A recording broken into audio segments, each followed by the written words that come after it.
Sierra de Historias, con Alberto Garín.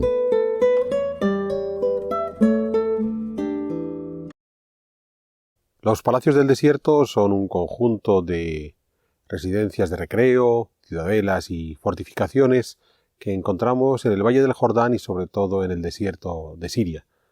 Construidos en tiempo de los califas omeyas, en la primera mitad del siglo VIII, fueron redescubiertos en el siglo XIX y en esa época, con una visión romántica, se consideraba que estábamos ante espacios de retiro donde estos califas omeyas se marchaban para evocar los tiempos de sus antepasados en las tiendas de campaña en Arabia. Sin embargo, si hacemos un análisis fino de la ubicación geográfica de esta casi veintena de palacios, lo que vamos a descubrir es que estamos ante una red de fortificaciones que controlaban cualquier acceso que podía venir desde Irak o desde Arabia, los territorios donde habitaban los rivales de los omeyas, cualquier acceso de estos rivales a la capital omeya, a Damasco. En principio había dos rutas tradicionales, la del norte, que está vinculada a la ruta de la seda, aquí hay una serie de castillos que controlaban esta ruta, y la del sur, que remontando el Mar Rojo y hasta el Valle del Jordán, pasando por el Golfo de Aqaba, aquí también vamos a encontrar otra serie de ciudadelas y fortificaciones para evitar cualquier ataque imprevisto desde esta ruta del sur. Pero lo más interesante era el espacio intermedio, ese gran desierto de Siria, donde en principio ninguna tropa podría atreverse a cruzar, pero precisamente por eso era el lugar más arriesgado. Aquí es donde vamos a encontrar la mayor cantidad de estos palacios del desierto. No solamente fortificando ese limes militar, también por supuesto aprovechando para controlar el territorio y en algún caso explotarlo, pero además, al ser espacios marginales dentro del califato, donde a pesar de todo se construyeron baños y saunas para el recreo de las gentes del lugar, van a ser un espacio que se utilice para el desarrollo artístico muy singular, de representaciones figurativas poco propias del mundo islámico, pero que en este lugar más reservado resultaron muy apropiadas.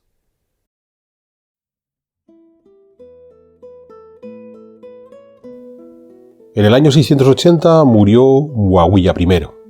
Del clan omeya y antiguo gobernador de Siria, Muawiyah había logrado ser nombrado califa en el año 661, a la muerte de Ali, yerno y cuarto sucesor de Mahoma, y tras un largo periodo de guerra civil, la primera fitna entre sunitas y chiitas partidarios de Ali.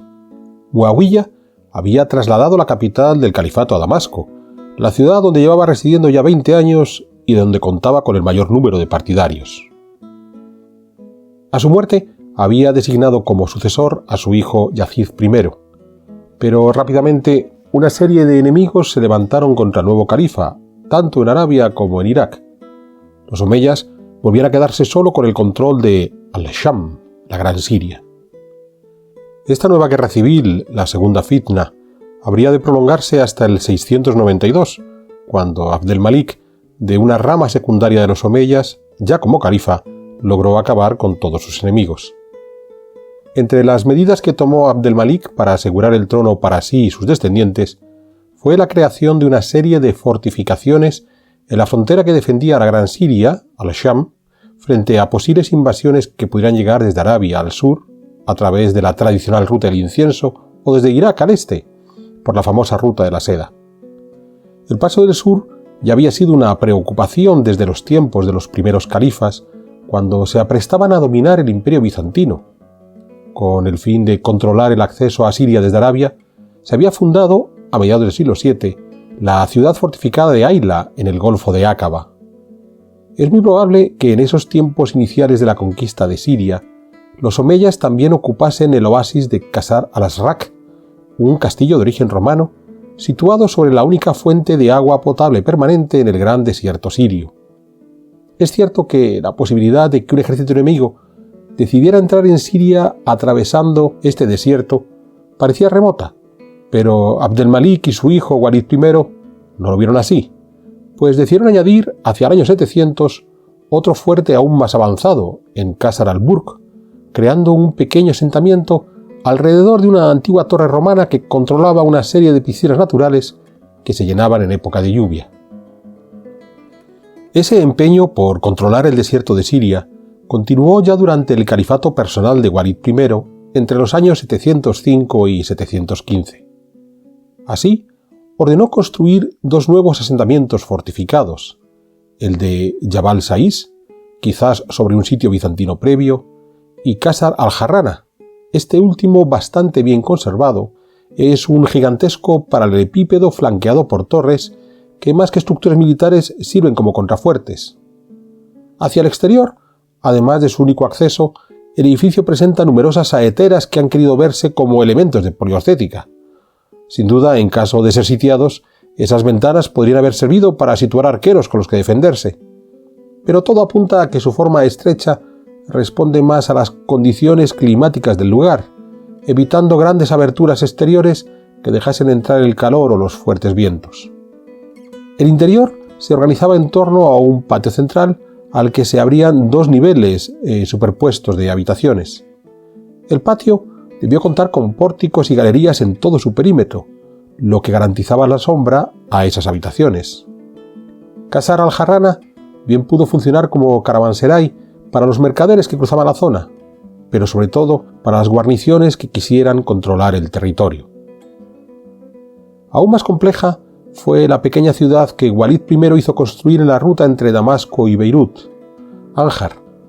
Siguiendo las tradiciones romanas, Anjar tiene planta rectangular cortada por una gran calle norte-sur, el Cardo, y otra este-oeste, el decumano, ambas calles con pórticos columnados. En el cruce entre el Cardo y el decumano se situaba la mezquita principal. Anjar fue utilizada solo unas pocas décadas y es posible que cayera en abandono con el hundimiento del califato omeya. Fuera de estas edificaciones que podemos denominar estratégicas, Walid I también fue el responsable de ordenar otra serie de grandes obras áulicas, como la restauración de las mezquitas de la Meca, Medina o Sanaa en el Yemen, y la erección de la gran mezquita de Damasco y la mezquita Al-Aqsa de Jerusalén. Pero a su vez, tuvo tiempo de ordenar la construcción de una residencia de recreo al norte del lago Tiberíades, Kirbat al-Minya, que no dejaba de tener cierto aire de fortificación. Un cuadrilátero flanqueado por torres, con un acceso único, con un patio central porticado, alrededor del cual se organizaban las habitaciones ricamente decoradas con mosaicos. El gusto por el lago Tiberíades ya venía de lejos, pues al comienzo del califato omeya, los califas ya se habían hecho construir otra residencia de recreo al sur del lago, Kirbat al-Sinabra, con una estructura similar de edificio cuadrado, flanqueado por torres contrafuertes, un patio central y al exterior una mezquita y un hamán, el tradicional baño islámico derivado de las termas romanas.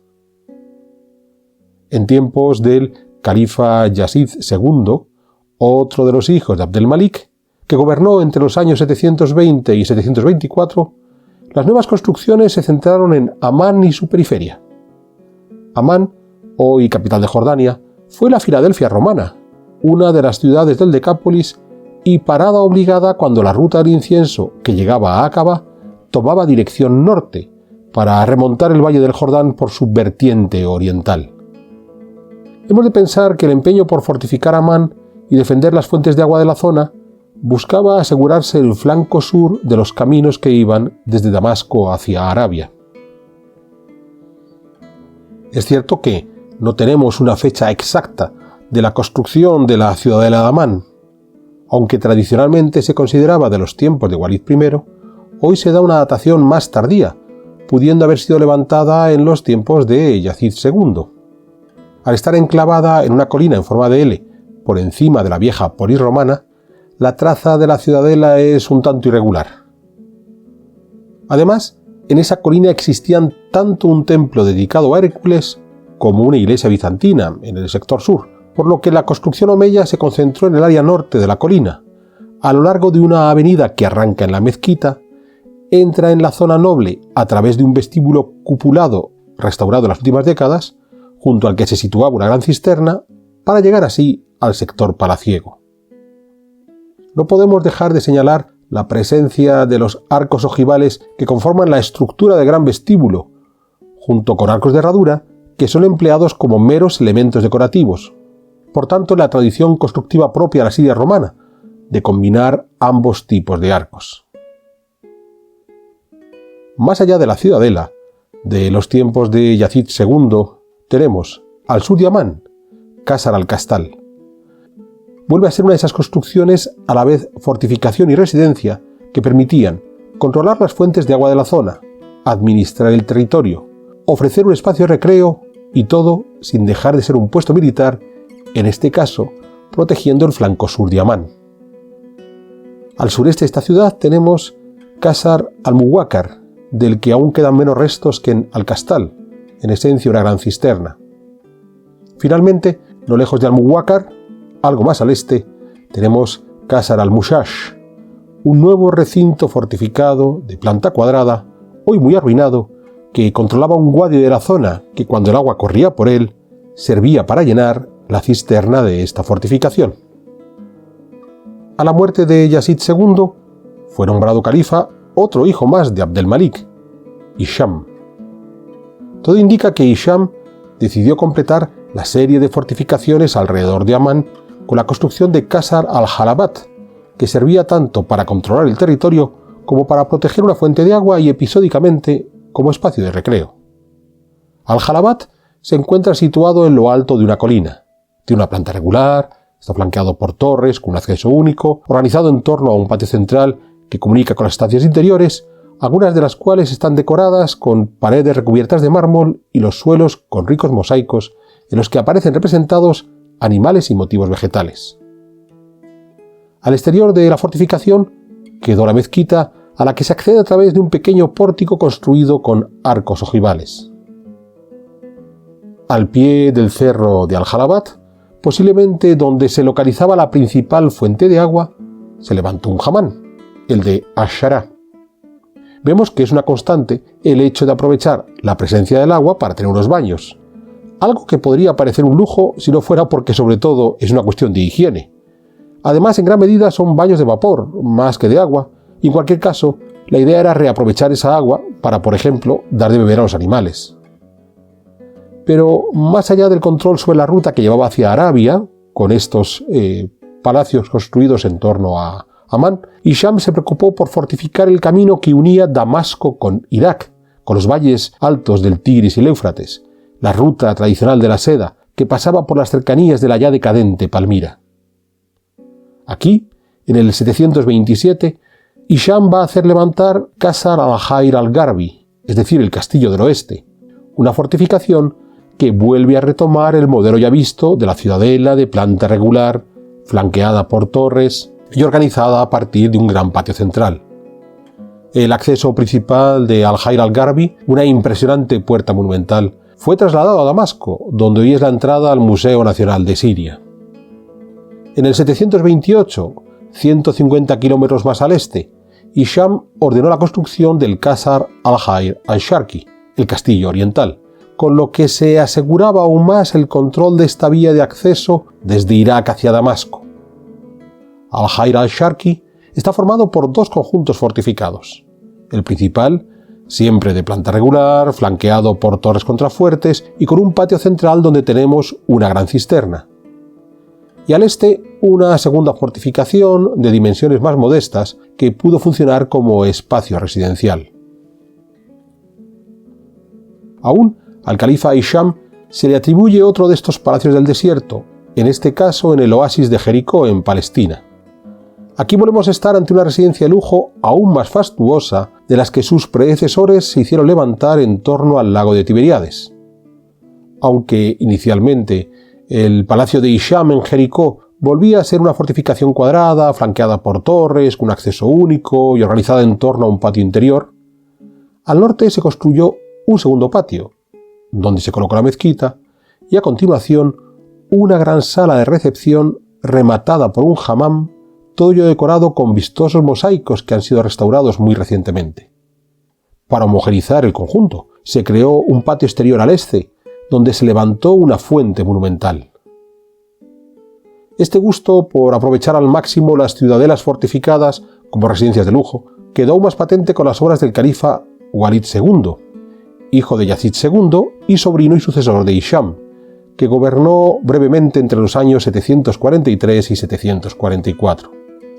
Unas fortificaciones que, sin embargo, se siguieron levantando en ese empeño de controlar el gran desierto sirio.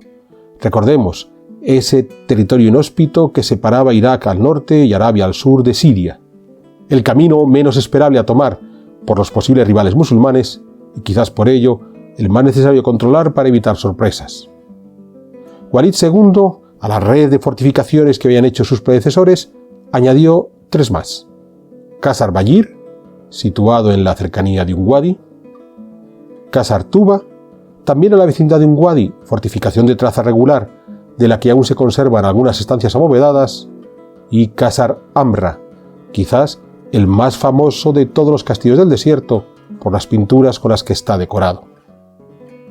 Qasr Amra se encuentra ubicado en el Wadi Butum. La fortificación, de la que solo quedan restos de la cimentación, se localiza en una de las laderas del wadi. El edificio que subsiste está en el fondo de ese wadi, constituido por el hamam propiamente dicho, más un pozo con su noria de sangre a la par. El hamam de Amra está formado por una sala de recepción, donde en una de las paredes del fondo aparece pintado, sentado, el propio califa Walid II. En el muro que estaba en ángulo con este fresco de Walid, tenemos la representación de 6 reyes. Por las inscripciones originales sabemos que 4 de ellos son el César bizantino, el rey Rodrigo de Hispania, Cosroes, el emperador sasánida, y el rey Armagh de Ashum, Etiopía. Estos monarcas no fueron contemporáneos entre ellos y vivieron años antes de Walid II, en algunos casos hasta un siglo antes. Pero todos ellos representaban a los reinos que tuvieron que plegarse a la fuerza de los musulmanes. Que aparezcan en ese rincón de la sala, de pie, a modo de expectante homenaje hacia Walid II, muestra el interés del califa por presentarse como heredero de aquellos que vencieron a todos estos reyes. Quizás debamos por ello hacer una lectura un tanto realista del resto de la decoración de la sala, donde se están narrando historias que debieron ser fácilmente reconocibles por los contemporáneos de Walid sobre hechos importantes de su reinado o de su dinastía. Así, a nosotros no nos queda claro qué representa la bañista, que ocupa el resto de la pared norte, que se exhibía ante un público que la observaba desde detrás de una cancela, mientras un grupo de gimnastas entrenaban a su lado. Pero insistimos, debió ser una historia especialmente llamativa para Walid. En el resto de la sala se suceden las escenas de música y danza, lo que invita a un ambiente festivo para el que este hamam de Amra parece el lugar propicio.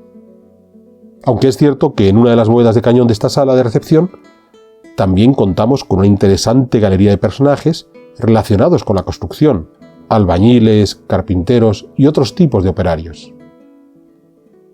Desde la sala de recepción se accedía al apoditerium, el vestuario. Los frescos vuelven a mostrarnos escenas de música y danza, quizás en el mismo tono festivo de la sala previa, o quizás ya entroncando con tradiciones clásicas dionisíacas.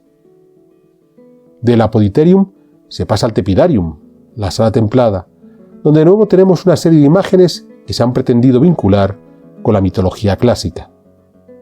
La última sala era el caldarium, la sala caliente, detrás de la cual estaban instaladas las calderas.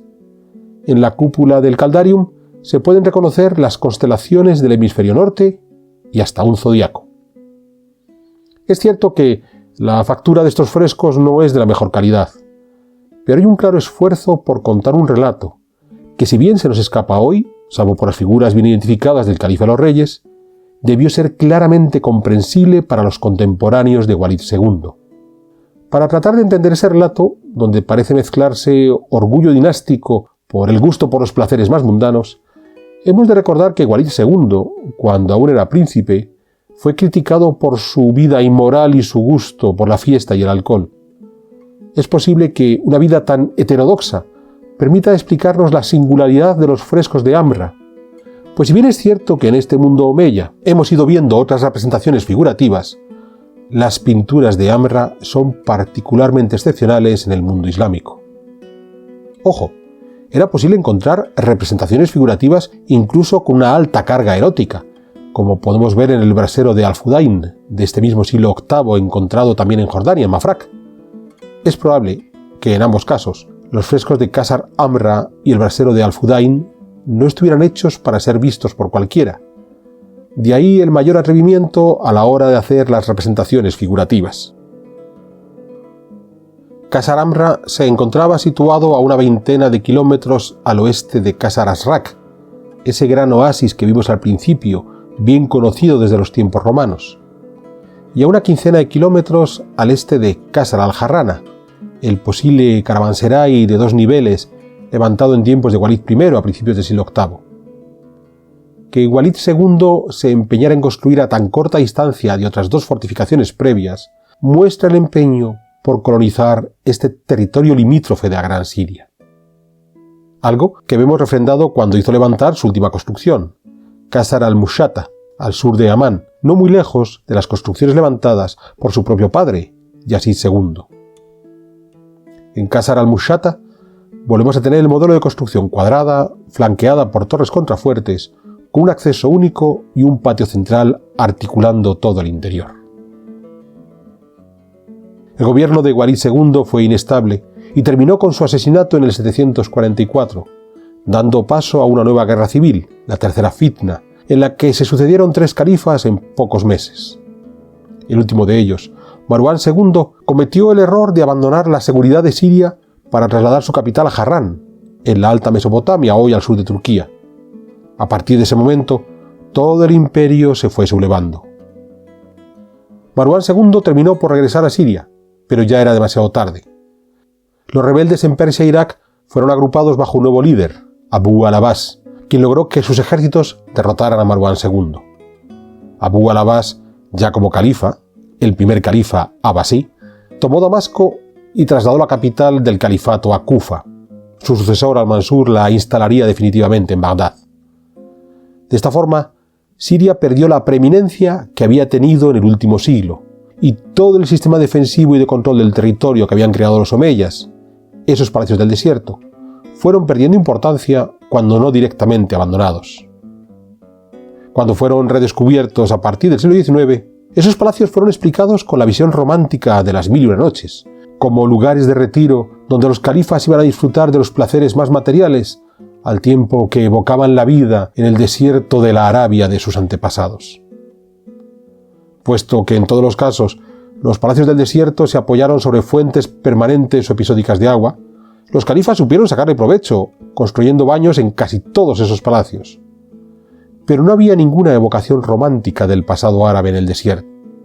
En realidad, los omeyas, mientras hacían que sus tropas siguieran avanzando por el mundo conocido desde la península ibérica hasta el Valle del Indo, temerosos de que las otras tribus árabes asentadas en Irak o que permanecían en Arabia atentaran contra su trono, tejieron una red de fortificaciones que les protegían en Siria.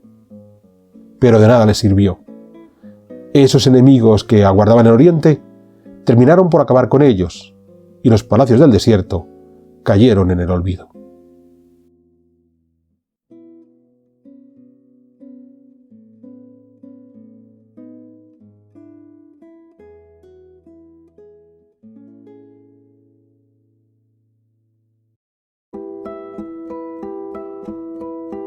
¿Quieres incorporarte a la comunidad de Sierra de Historias? Pulsa el botón Unirme, apóyanos con tu contribución y conviértete en miembro de nuestro canal.